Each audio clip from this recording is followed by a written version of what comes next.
On va écouter.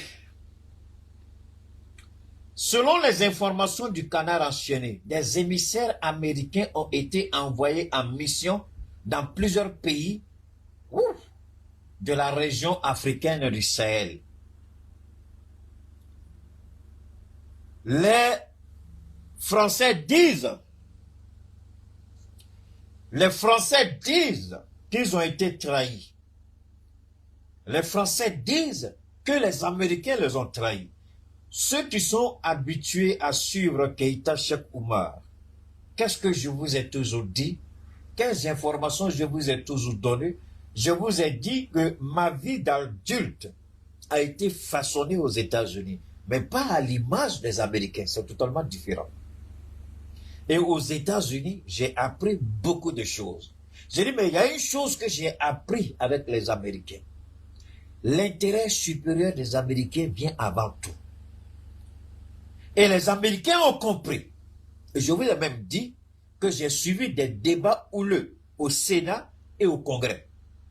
Où les Américains, évidemment, il y a certains qui sont tellement frustrés, il y a certains petits sénateurs zélés qui ont dit « Ah, il ne fallait pas qu'on quitte le Niger, même s'il fallait s'installer par la force. » Bon, ça, ce n'est pas la voix officielle du gouvernement américain.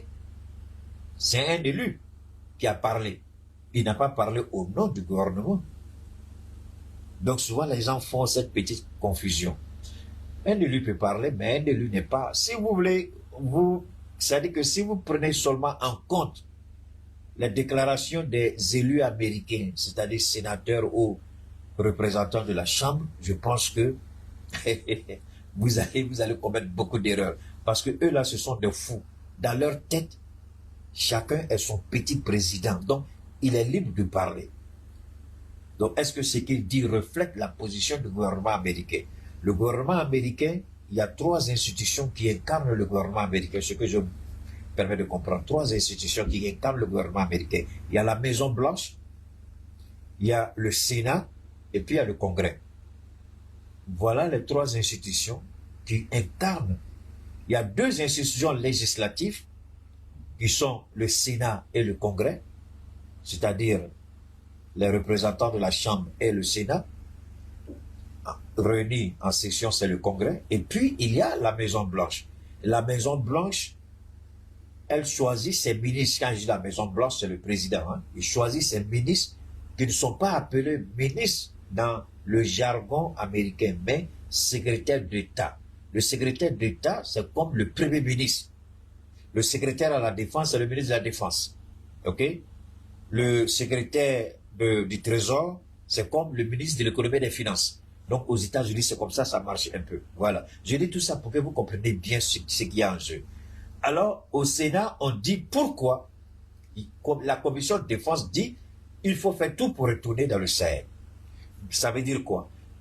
La commission s'est réunie avec des responsables du Pentagone, du ministère de la Défense, avec ce qu'on appelle le conseiller spécial du président chargé de la défense. Il y a le rapport du FBI, le rapport de la CIA.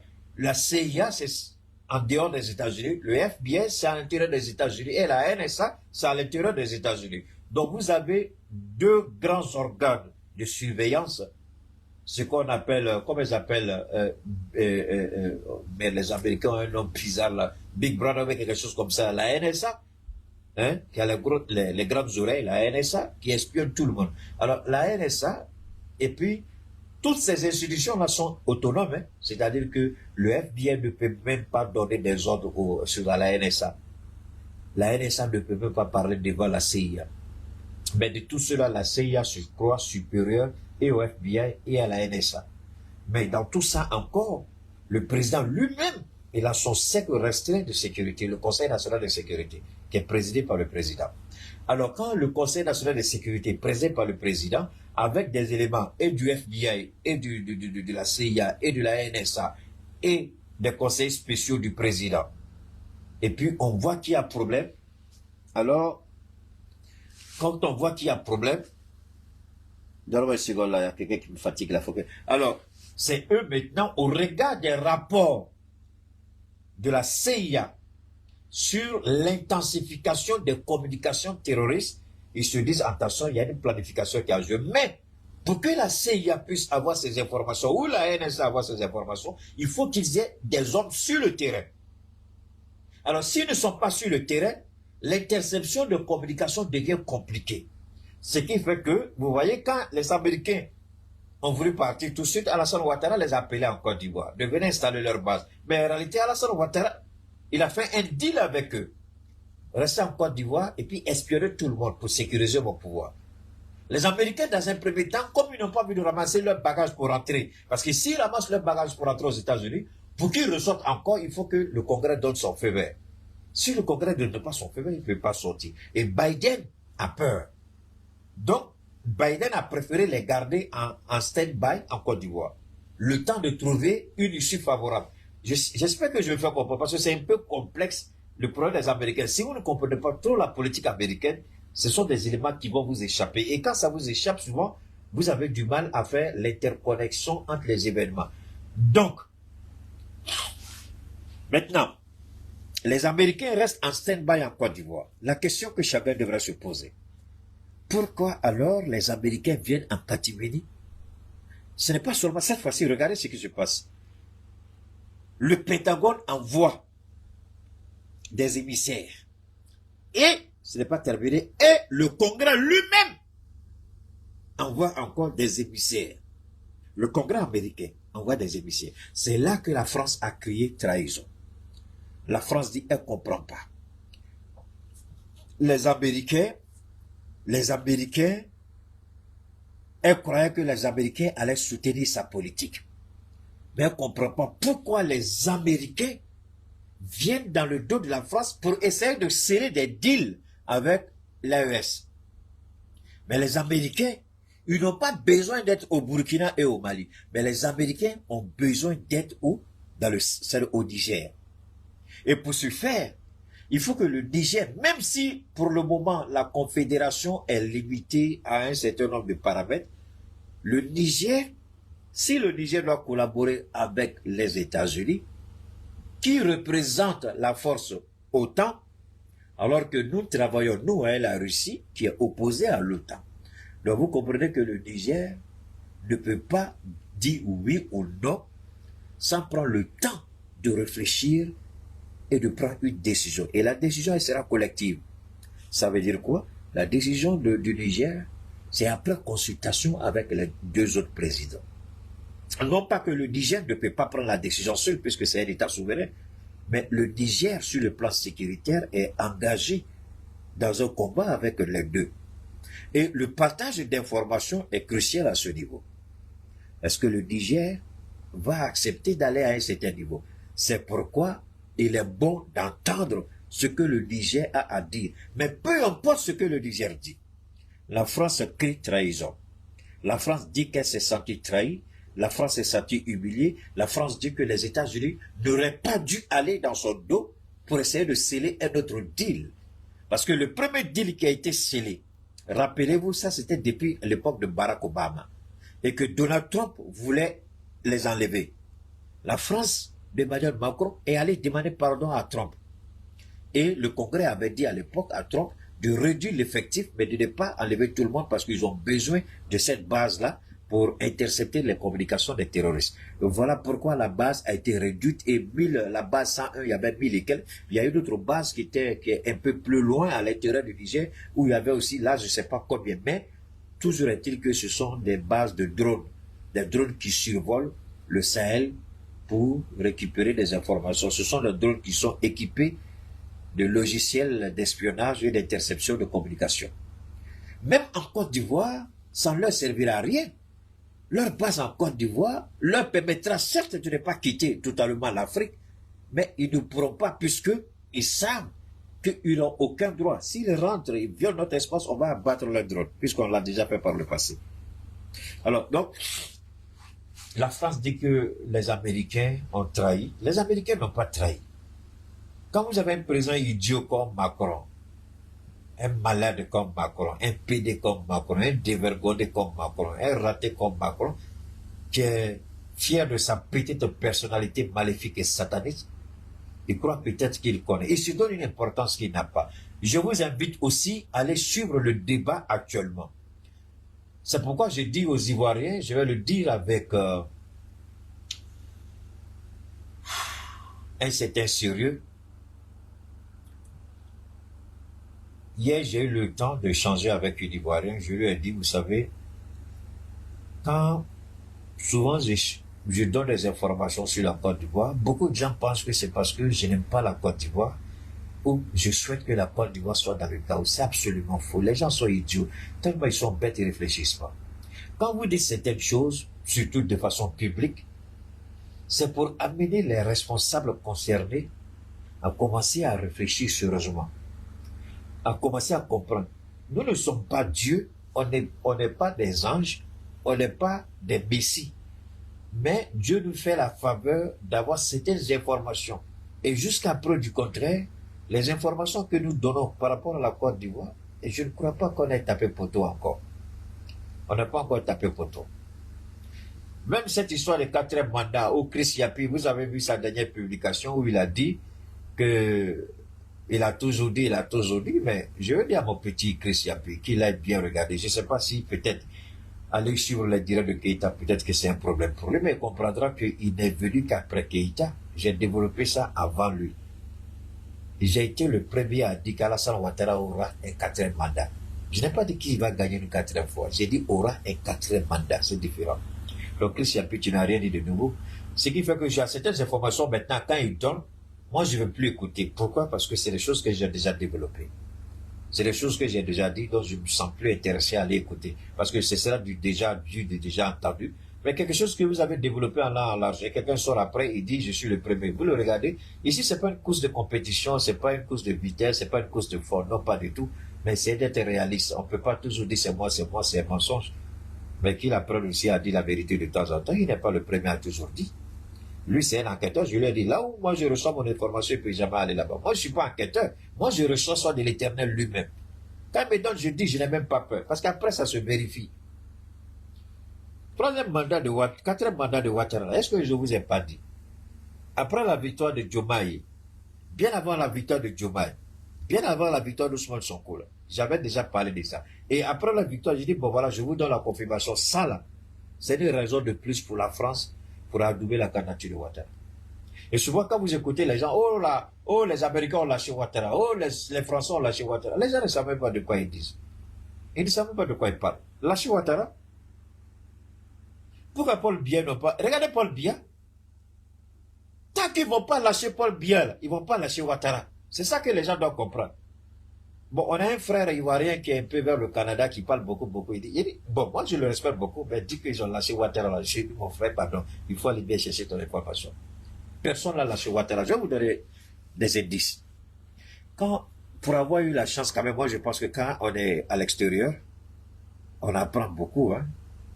Moi j'ai beaucoup appris.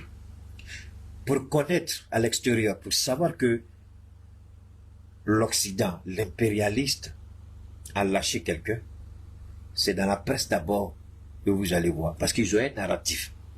Et ils ont la presse comme une puissance. C'est la presse d'abord qui sort et qui en parle. Mais tant que la presse n'en parle pas, gardez-vous de croire à toutes les merdes qu'on raconte sur les réseaux là. Faites très attention. Même le petit qui est au Canada là, et moi je ne suis pas d'accord avec lui quand il raconte qu'ils ont lâché Ouattara, je ne dis pas que c'est un menteur, mais Dakar est bien s'informer. Pour savoir que Ouattara a été lâché, il faut aller écouter RFI, il faut aller écouter TV5, il faut TV5 Monde, il faut aller écouter France 24. Alors là, quand tu vas écouter, tu sauras que la France a lâché Ouattara. Ceux qui disent que les Américains ont lâché Ouattara, ce n'est pas les mêmes Américains que Ouattara a reçus. Ce n'est pas Ouattara qui leur a donné la chose pour installer leur balle. Les gens souvent, ils parlent. Moi, je ne veux dénigrer personne, mais je dis, tout le monde est sur les réseaux, c'est vrai, mais quand même, apprenons à dire la vérité aux gens. Les gens sont pas dupes, les gens sont pas bêtes. Les gens sont pas dupes. Je vais vous donner un exemple. Kaka Dibi, le fils de le président tchadien, c'est là. Est-ce que la France n'est pas sur le point de le lâcher? Oui. Est-ce que vous n'avez pas vu enquête judiciaire contre lui? Oui. Est-ce que le nom de Dominique Ouattara, la femme d'Alassane Ouattara, n'était pas cité dans l'affaire de bien mal acquis? Oui. Pourquoi ce n'est pas l'heure ou l'heure? Pourquoi le dossier, on a fait comme ça, papa, et puis on a jeté? Pourquoi? Si on lâche quelqu'un, on fait. Les mêmes blancs là, ils n'ont pas lâché au fouet. Non, non, je pose question, hein. Quand Oufoué dit, il n'y a pas de milliardaires en Côte d'Ivoire, le lendemain, la Banque mondiale, le FMI, ils n'ont pas sorti la liste de tous les Ivoiriens avec Oufoué en tête qui ont des milliards, le numéro de leur compte. Ce ne sera pas inondé les capitaux. Donc quand les gens viennent vous dire des bêtises, ils ont lâché Ouattara, c'est bullshit, c'est des mensonges. Rien n'est vrai dedans. Pour que le petit blanc lâche Ouattara, allez-y regarder ce que la presse française, la presse occidentale va dire de Ouattara. S'ils commencent à parler mal de Ouattara, alors là, ils ont lâché Ouattara. Mais si ce n'est pas le cas, je vous en prie, passez votre route. Tout ce qu'ils racontent, c'est des bêtises. Personne n'a lâché Ouattara encore. Je n'ai pas dit qu'ils ne vont pas le lâcher, c'est pas ce que je dis. Je n'ai jamais dit ça. J'ai dit qu'ils ne l'ont pas encore lâché. Il est encore serviable. C'est pourquoi la presse française, la presse impérialiste, va jamais mal parler d'Alassane Ouattara. Le jour que ça commence, c'est que ce jour-là, il vient de lâcher Ouattara. Mais avant ça, tous ceux qui viennent vous dire qu'ils ont lâché, c'est bullshit. Dites que Keita dit vous mentez. C'est pas vrai. Regardez au fouet. Est-ce qu'ils n'ont pas lâché au fouet en plein jour devant tout le monde? La France n'a pas lâché au fouet en plein jour. C'est pas la presse française qui a parlé en plein jour où au fouet a été humilié. C'est pas la même presse française qui sort l'information. On dit bien mal acquis à faire des choses là. À faire du Dibi là, jusqu'à il a refusé d'aller aux Jeux Olympiques de Paris là. Est-ce que Dibi est parti? Il a refusé de partir. Pour que ceux-là vous lâchent, ils ont d'abord les chiens qui crient wow, wow, wow. Les chiens, ce sont la presse. Les chiens, c'est RFI. Les chiens, c'est TV5 Monde. C'est Franck Becca. Quand ils commencent à boire wow, wow, wow, c'est qu'ils vous ont lâché.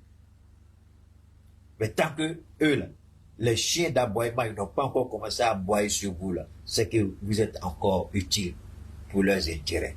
Et Ouattara est encore utile pour les intérêts des Occidentaux. C'est pourquoi il n'est pas encore lâché. Si on est en train de vous mentir qu'on l'a lâché, là, réveillez-vous. Tout est bidon. Vous savez, le travail qu'on fait, moi je pense que quand vous faites un truc, apprenez à aimer ce que vous faites et puis apprenez à connaître ce que vous faites. C'est vrai que tout le monde n'a pas eu la chance, comme moi, de faire un peu d'avoir un peu de connaissances journalistiques, communicationnelles, et puis l'expérience et Dieu surtout, de mieux comprendre et de mieux anticiper. Donc ça fait qu'il y a des éléments du langage, il y a des éléments d'observation. Quand nous faisons, quand nous disons que nous sommes analystes, je le suis, il y a des éléments qui permettent de dire que l'impérialiste ou l'impérialisme a lâché un président africain. Malgré les bêtises de Paul Biya, regardez la presse occidentale, comment elle traite Paul Biya. Regardez, moi je sais pas, et puis il y a quelque chose, les Camerounais qui ont toujours grande gueule, ils s'habillent bien, ils s'habillent. Regardez votre première dame là, à cause de Dieu, demandez-lui d'arrêter. Elle fait coiffure, on dirait, j'ai pas envie de dire le nom, vous connaissez à quoi je fais référence. Comment femme de président même peut être vulgaire comme ça? Bon, c'est son choix, il faut respecter. Alors, c'est pas avec sa fille là qui est sortie pour dire qu'elle est, elle est Wibi. Alors, le bois des doux au parti Sagala. Ça, c'est l'espoir d'un vieux de 90 ans. Sa fille soit et dit, je suis Wibi.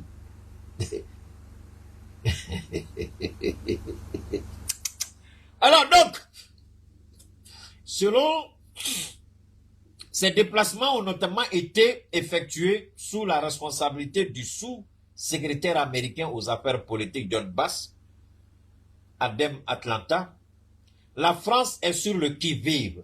Selon les informations du Canard enchaîné, les États-Unis ont dépêché en mission des hauts fonctionnaires dans plusieurs capitales africaines de la région du Sahel. Ces déplacements ont été effectués sous la responsabilité du sous-secrétaire d'État aux affaires politiques, John Bass, du secrétaire adjoint à la défense chargé des opérations spéciales, Christophe Maher, ainsi que du major général Kenneth Ekam.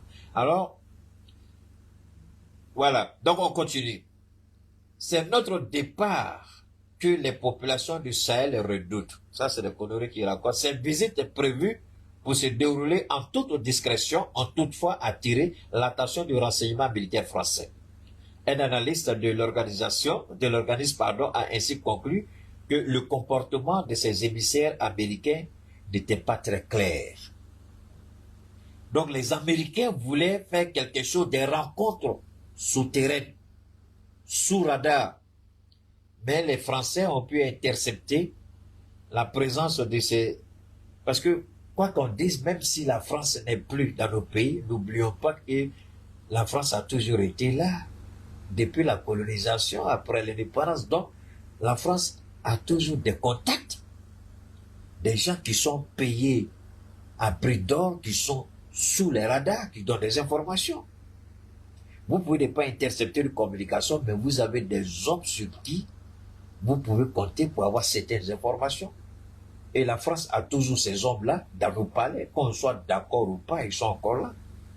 Des gens qui donnent des informations, certaines informations en tout cas, même si ce n'est pas toutes les informations. Donc c'est en cela que la France a pu, toujours selon les informations du journal satirique, certains diplomates français estiment que ces déplacements visent à contrer l'emprise de la Russie en Afrique, qui s'exerce notamment par la présence de l'ARCACOM, par l'Africa Corp, sur le continent.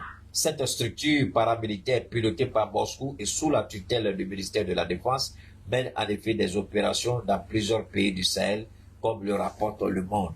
Alors ici, des diplomates français disent que ces visites des Américains, c'est pour contrer l'influence de la Russie. Vous savez, moi, j'ai du mal quand même. Ils sont libres de... Bon, ici aussi, on va mettre un peu en stand-by et puis ouvrir une petite parenthèse. Vous voyez, ici, quand vous allez, je vous invite, les médias impérialistes ou les médias qui servent de levier de communication pour l'impérialisme. L'impérialisme, c'est toute la structure occidentale. Dès que les gens ont une information, tout de suite, ils cherchent à savoir davantage. Je vais vous donner une autre information. Regardez comment on appelle ça, le Panama Papers. Quand Panama Papers sont sortis, c'est sur les réseaux que les informations ont été distillées. Donc, c'était pas de façon officielle. Cependant, des médias sont allés sur les réseaux, récupérer ce document qui a été déclassifié, qui a été mis à jour sur les réseaux pour commencer à faire des interprétations, des analyses, au point où beaucoup de milices, de premiers ministres, de chefs de parti, de chefs d'entreprise, beaucoup ont démissionné. Pour la simple bonne raison que les gens se sont informés sur les réseaux. Mais ce qui est malheureux avec les médias africains, surtout les médias d'État, quand il y a des informations qui sont données sur les réseaux, ils ne jugent pas utile d'aller s'informer. Ici, ça c'est une opportunité, moi je pense, pour nos médias de susciter des débats et des réflexions. Dans tous les cas, l'information n'est pas donnée par quelqu'un qui est comme ça, c'est Le Monde. Moi, c'est là-bas que je suis allé chercher. C'est Le Monde qui est un journal français. Et est-ce que les Américains ne sont pas réellement dans le Sahel? Ils sont là. Puisqu'on a tous vu la rencontre que les Américains ont eue avec Toumba, le général Toumba au Niger. Mais est-ce que c'est le général Toumba seulement? Non. Alors, est-ce que c'est compliqué pour nos médias qui n'ont même pas de sujet? Regardez nos médias. Quand tu te réveilles le matin, où est le... C'est-à-dire que nos médias peut-être ne commencent à fonctionner qu'à partir de 13h. On fait un petit journal et puis c'est fini. On attend le soir. C'est-à-dire, quand vous regardez même la grille de programme de nos télévisions, qui logiquement doit être 24 heures sur 24, regardez la grille de programme. à quelle heure commencent les émissions dans nos télévisions? À quelle heure on ferme les portes? Est-ce que ça, là, on doit appeler télévision professionnelle? Vous pouvez... Je ne sais pas, hein. Moi, je ne fais qu'apporter une réflexion. Alors ici, est-ce que ce n'est pas un sujet qui intéresse nos journalistes? Alors la question, ou bien nos journalistes ne comprennent pas français, ou bien ils ont peur d'aborder ces genres de sujets. Mais nous, on n'a pas peur. Parce que ce que nous disons, il y a point de mensonge dedans. La vérité est là, elle est établie. Est-ce qu'ils ne comprennent pas français? Parce qu'il y a ça aussi. Si tu ne comprends pas français, tu as peur de t'engager dans quelque part. Tu as des téléphones. Non, tu as des cabinets. Non, c'est quand même. C'est pas vrai. Président Simi Goïta, voilà pourquoi j'ai dit on a un sur problème. Alors donc, les Américains, ils viennent à Katimidi. C'est ça qui est intéressant. Voilà le Danemark qui dit, on ferme boutique au Mali, on ferme boutique au Burkina, on ouvre au Sénégal, au Ghana, et puis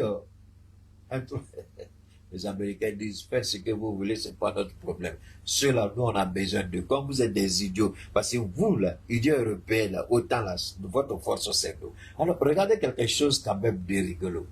Pendant que eux, ils disent, on n'est pas d'accord, on ferme boutique, Allemagne, on s'en va, Danemark, on s'en va, blablabla, on s'en va. Les Américains disent, nous, on fait pas ça. Alors que vous, Danemark, Allemagne, idiots européens, autant, les informations que vous recevez, c'est les Américains qui vous donnent. Parce qu'eux, ils savent que en partant du Sahel, c'est dangereux pour le monde occidental. Parce qu'ils ont créé un monstre qu'ils ont peur. Ils n'ont plus le contrôle, c'est-à-dire le terrorisme. Vous croyez que le terrorisme, là, qui a créé ça? Permettez-moi de boire un peu. Vous croyez que le terrorisme, là, qui a créé ça? Je vous pose la question. Vous croyez que le terrorisme, qui a créé? Ben, le terrorisme, c'est eux. C'est eux qui ont créé le terrorisme. C'est la CIA. Ben Laden, qui a formé Ben Laden? Ce sont les Américains.